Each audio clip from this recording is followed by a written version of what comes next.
Dans l'affaire Viguier, la médecine fait son entrée au prétoire et devrait rendre son verdict dans les prochaines heures.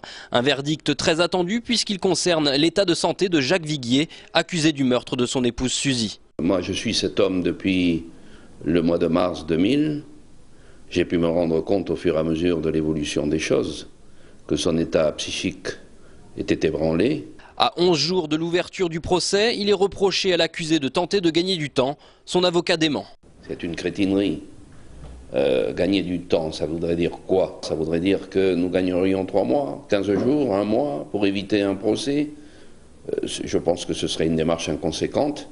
Nous avons toujours essayé d'apporter la lumière dans cette affaire. Reste que les expertises médicales réclamées n'ont pas tardé à faire vivement réagir l'avocat de la famille de Suzy. Là, cela fait 8 ans qu'il fait traîner ce dossier et maintenant qu'il doit vraiment être confronté, peut-être de manière définitive avec la justice, il est troublé.